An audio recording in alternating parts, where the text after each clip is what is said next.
So good morning students. Today we are going to discuss the important topic, that is oxidation state and chemical reactivity of group 13 elements. First I'll start with the topic oxidation state. You know very well, in the last semester you learned what is oxidation state. When it comes to the group 13 elements, in the group 13 elements, the general electronic configuration is Ns2, Np1. So, in S subshell, 2 electrons are present. In P subshell, 1 electron is present.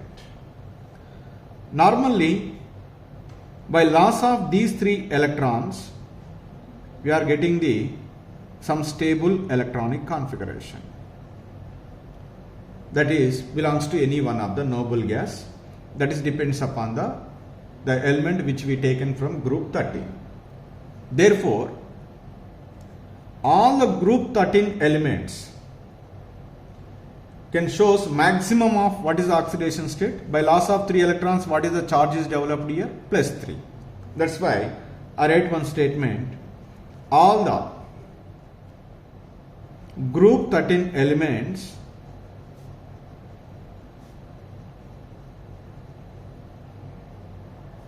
can show maximum of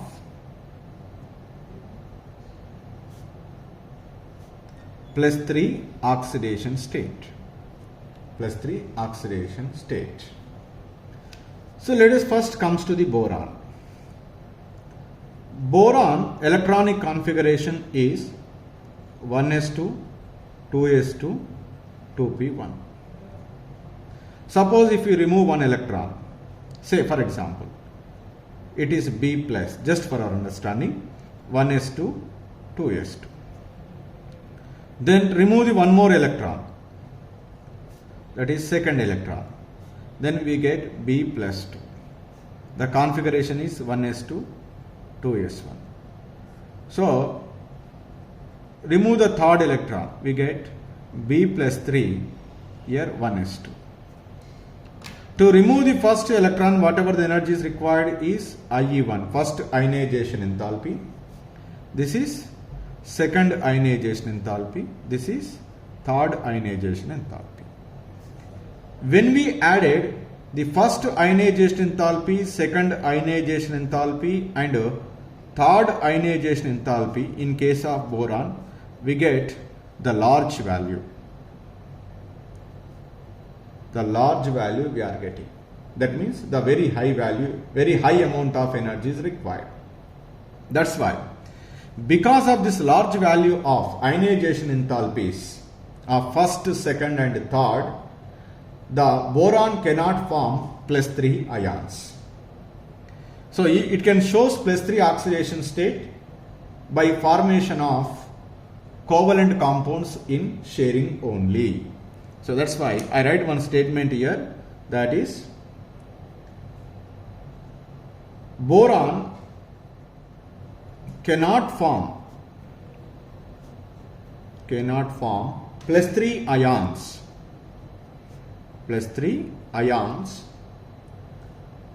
and can only form covalent compounds. Can only form covalent compounds. Okay, fine. So, how covalent compounds are formed? By sharing of an electron between the boron and the combining atom. Okay. Next comes to the boron to aluminium. What is happened? Boron to aluminium, the atomic sizes increases. When the atomic sizes increases, so the ionization enthalpy values are obviously what happened? Decreases. That means in case of aluminium, so the formation of plus 3 ion is very easy compared to that of which one? Boron.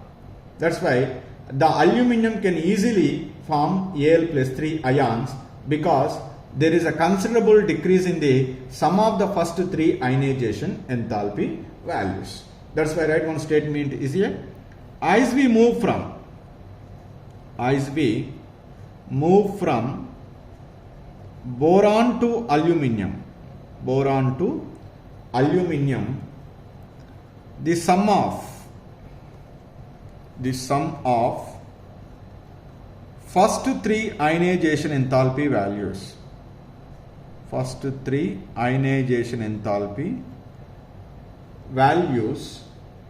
considerably decreases.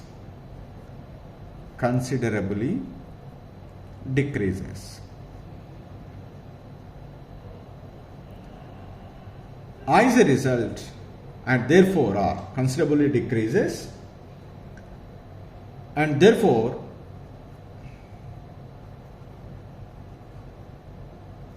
aluminum can easily form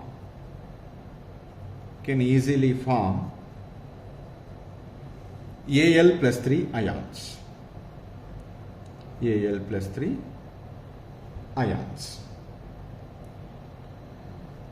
Okay, it's fine. Aluminum can easily form Al plus 3 ion. As we move from next aluminum to gallium,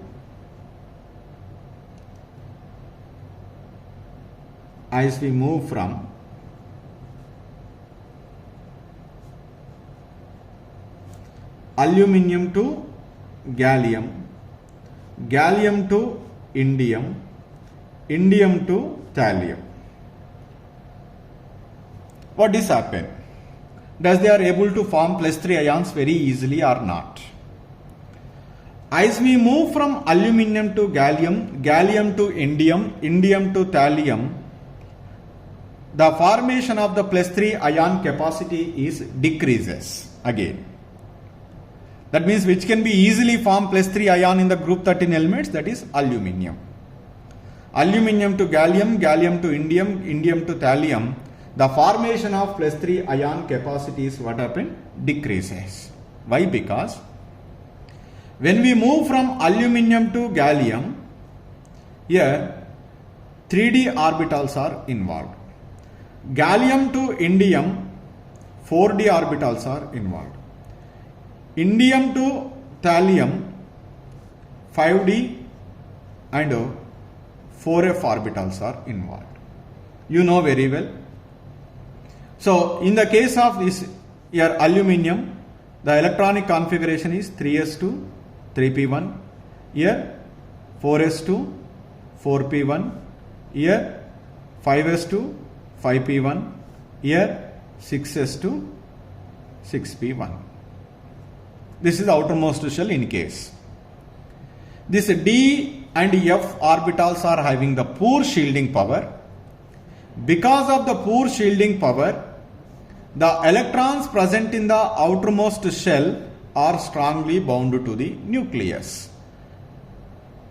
When these electrons are strongly bound to the nucleus, is it easy to remove the electron from the outermost shell of these respective elements? No, it is not easy. That's why these elements cannot form plus 3 ions easily. That is the first one. Okay. Suppose if these elements cannot form plus 3 ion, which ion can be easily formed? So the stability of the plus 3 ion is decreases, but the stability of the plus 1 oxidation state is increases. Plus 3 stability is decreases, so plus 1 is increases. What is the reason for that one? Okay. To understand that one, let us see in the outermost shell, in each of these elements, 3 valency electrons are present. Out of the 3 valency electrons, 2 electrons are present in the S subshell, 1 electron is present in the P subshell. Okay. In all the cases, gallium, indium and thallium, D and F orbitals are present. These are having the poor shielding power, poor screening power. That's why the effective nuclear charge on the outermost electrons is more. Outermost means S electrons are there, P electrons are there. Here one question comes to our mind. Whether all the 3 electrons, the electrons present in the S orbital, the electron is present in the P orbital, Both are feeling the same effective nuclear charge from the nucleus? No. Generally, the electron present in the s orbital feels more nuclear charge compared to the p orbital in each case. That's why among the electrons present in the s and p orbital, which is strongly bound to the nucleus? The electrons present in the s orbital. Which is loosely bound to the nucleus? The electrons present in the p orbitals. That's why gallium, indium and thallium, as we move down the group, so the electron which is present in the p orbital is ready to lose. That means by loss of one electron from the p orbital, they can show which oxidation state? +1 oxidation state. The two electrons which are present in the s orbital, they are somewhat strongly bound to the nucleus. They are not interested to lose, okay, and to participate in the bonding. They never show interest, okay, so to participate in the bonding by loss of electrons. That's why that effect we called as here inert pair effect. What is that? Inert pair effect. Inert pair effect. What is inert pair effect? This is a common repeated term in inorganic chemistry in every group from group 13 onwards. So, inert pair effect is nothing but the reluctance of s electrons. The reluctance of the s electron pair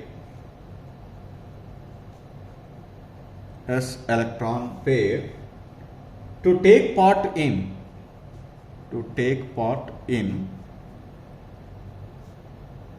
chemical combination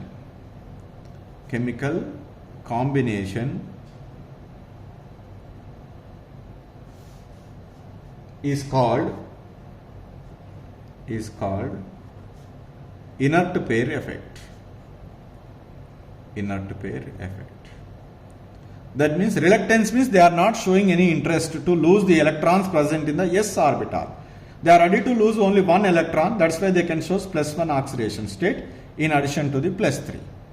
That's why as we move down the group, the tendency to show +3 oxidation state is what happened? Decreases.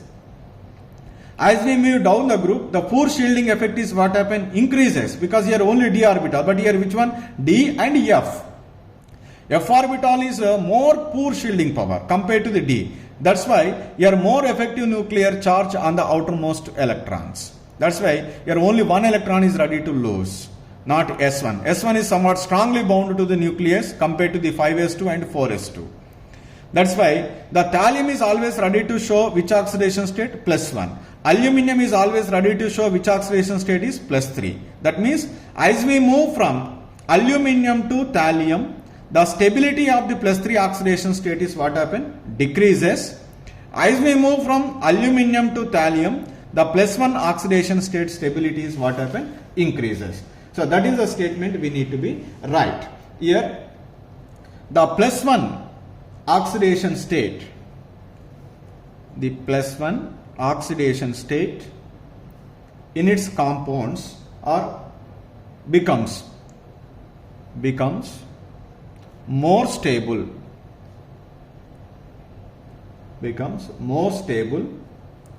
as we move down the group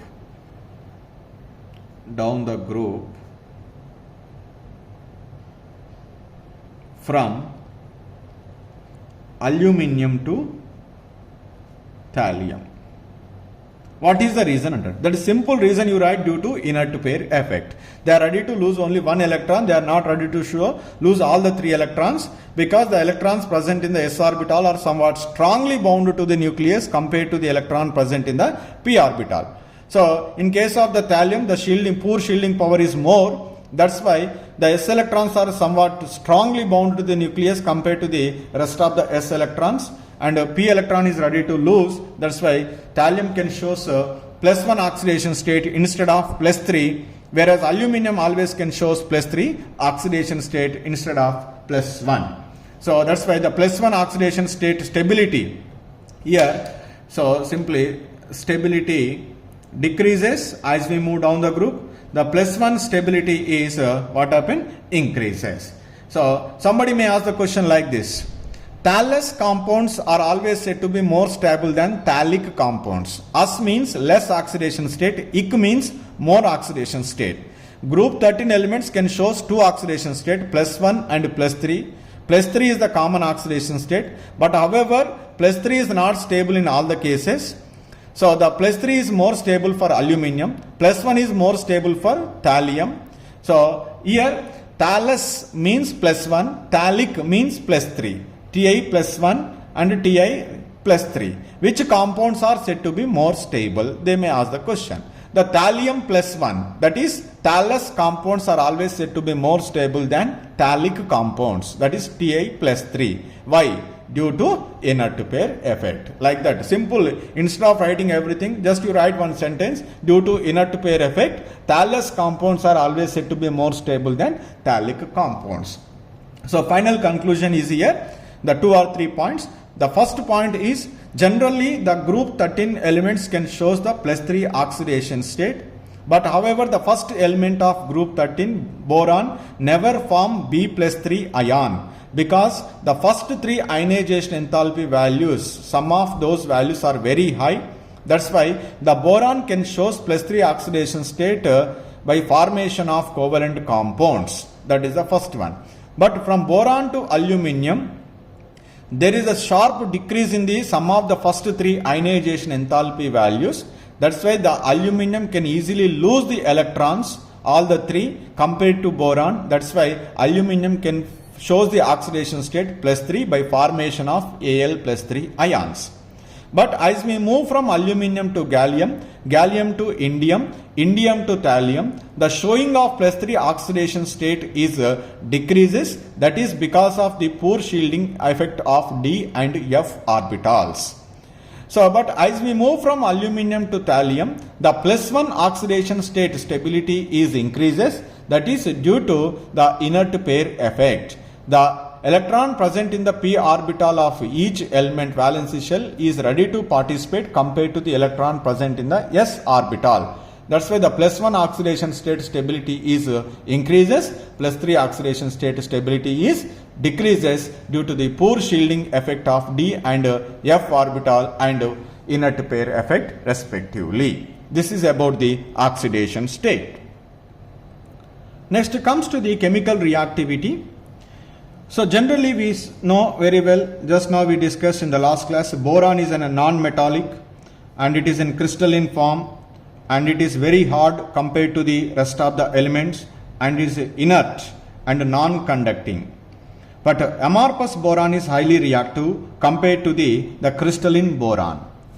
So that's why generally the boron which is exist in crystalline form is less reactive compared to the amorphous boron. Comes to the second element, aluminium. Aluminium is always reactive in nature, but generally it can form an oxide layer on the surface of the aluminium. That oxide layer will be prevents the further reaction on attacking the acids, but it dissolves easily in alkali. That is the second point we need to be remembered. This is very important. Aluminium is reactive, but it is not more reactive towards acid, because whenever it is trying to react with an acids, it can form a thin oxide layer on the surface. That thin oxide layers will be prevents the further reaction of aluminium with acids. That's why less reactive towards acid, but more reactive towards the alkalis.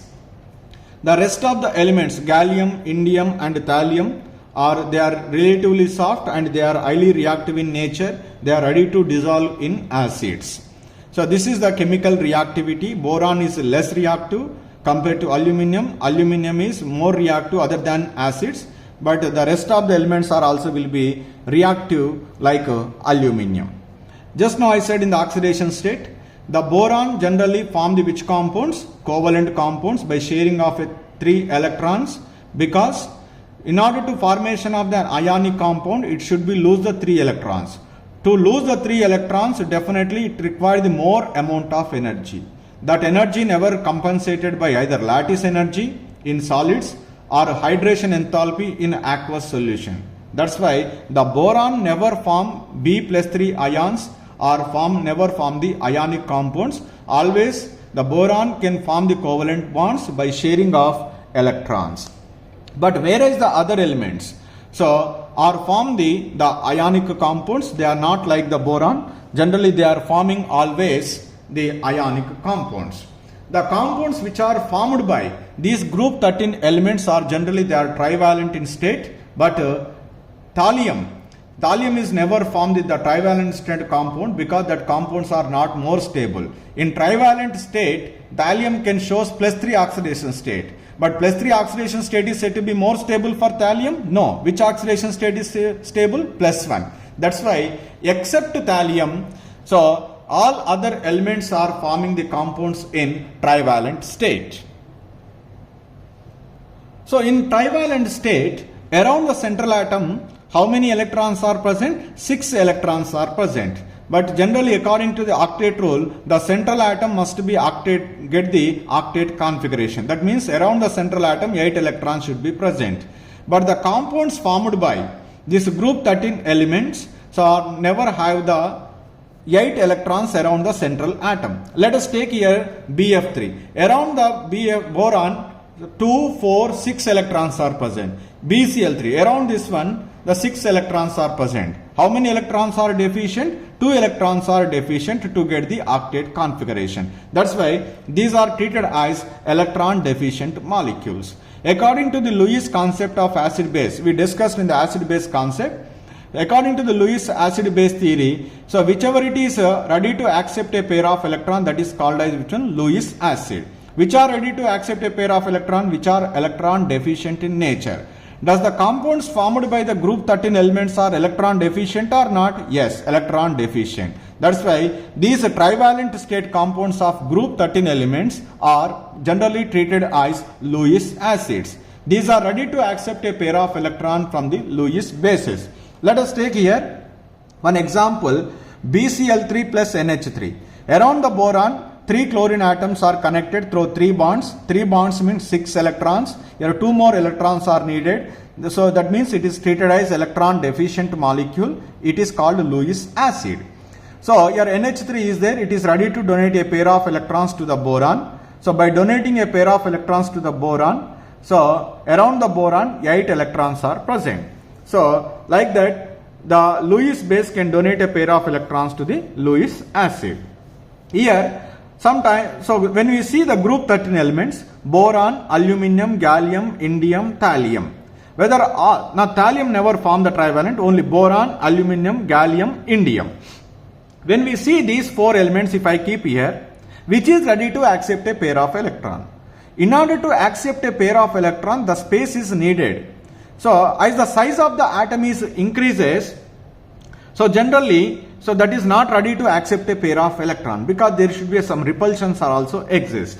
That's why the Lewis acidic character, as we go down the group, what has happened? Decreases. That is because of increasing the size. So that's why the trivalent compounds of boron is more acidic in nature compared to the aluminum than that of gallium and helium. So that's why as we go down the group, the Lewis acidic character of these compounds is decreases down the group. So BX3 is more Lewis acidic in nature. INX3, indium trihalide, is less Lewis acidic in nature. So the another important point regarding AlCl3. Generally the AlCl3 is never exist as normally AlCl3. Generally it is exist in dimer form Al2Cl6 to achieve the octet configuration around this aluminum 4 bonds are there. Now they are getting the octet configuration. This is the structure of Al2Cl6. The 2 aluminiums are connected through the 2 chlorine bridges. These are the bond parameters and bond angles. Here 206 picometer and here 221 picometer. Here are the 3 bond angles we are observed, 101, 79 degrees, 118 degrees. So AlCl3 exist in dimer form. And when we see the compounds in trivalent state are generally easily hydrolyzed by the water, and to form the compounds like MOH4 minus 1. M means here the group 13 element. The hybridization, that means it is surrounded by how many bonds? 4 bonds. When 4 electron pairs are present around the central atom, generally the hybridization is sp3. It is undergo sp3 hybridization. But here aluminum chloride in a acidified aqueous solution, it is forming the compound in a complex AlH2O6 plus 3. That means aluminum is surrounded by the 6 water molecules. Around the aluminum 6 are there. Definitely what is the hybridization is possible? sp3d2 hybridization. So how can you predict this hybridization? That is, you can learn in your next second year in D block elements. So here the 3d orbitals are involved. That's why it will be extended its covalency from 4 to 6. That's why AlH2O6 plus 3 compound is formed in acidified aqueous solution. But whereas that boron compound are forming only up to the 4, in that one the compound hybridization, the central metal or the element hybridization is sp3. This is the points we need to be remember. So this is about the oxidation state and the chemical reactivity of group 13 elements. So in the next class I will discuss some of the important chemical properties of group 13 elements. So only the one thing we need to be remember while reading this inorganic chemistry, always we need to be practice more times the chemical reactions, and we try to read out the important properties of the elements of each group. There is no other alternative. There are only certain logics for certain concepts only. It is not possible to apply the logics for all concepts like in physical chemistry or organic chemistry. This is a memorable or sometimes the by heart subject in organic chemistry. It is not like physical or organic chemistry. So that's why you should be read more number of times and practice more number of times. You try to be remember the point wise of the properties of the different elements of different groups. So in the next class I will discuss the chemical properties of the group 13 elements.